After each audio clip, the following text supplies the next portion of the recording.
नाज़रन खिपरो वाह ते क़ाइम काठोड़ो मोरी केतिरी वक़्त खां ज़बून हाली जो शिकार आहे, जंहिं करे हादसा रोज़ मामूल बणियल आहिनि।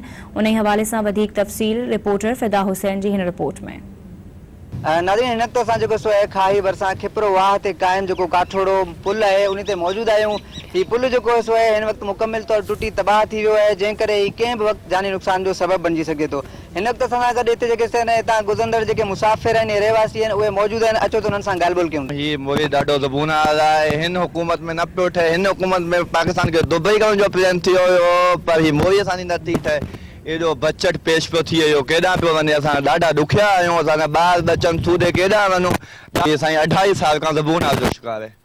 इन हाल जो शिकार है कि न को आयो न को कंहिं ॾिठो। इलेक्शन जे टाइम ईंदा आहिनि, ॾिसी हलिया वेंदा आहिनि, बसि बाबा हू कमु थींदो, हू कमु थींदो।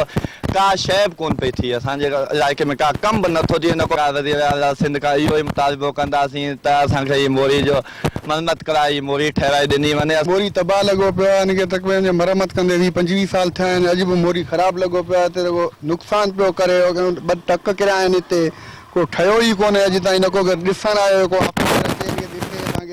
पेश कयो, बजट बि पेश कयो, हीउ ठहियो ई कोन कहिड़े पासे कान।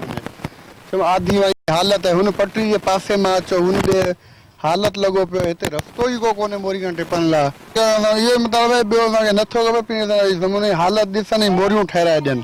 मुसाफ़िर आहे, उन्हनि जूं तव्हां ॻाल्हियूं ॿुधियूं। उन्हनि जो चवणु आहे त जेको आहे हीउ पुल जेको आहे 20 साल अॻु जेको तामीर थियो, जंहिंखां पोइ हिन जो का बि मरम्मती कमु न थी सघियो आहे, जंहिं करे हिन वक़्तु मुकमिल तौर जेको टुटी तबाह थी वियो आहे, जंहिं करे कंहिं बि वक़्तु जेको जानी नुक़सान जो सबबु बणिजी सघे थो।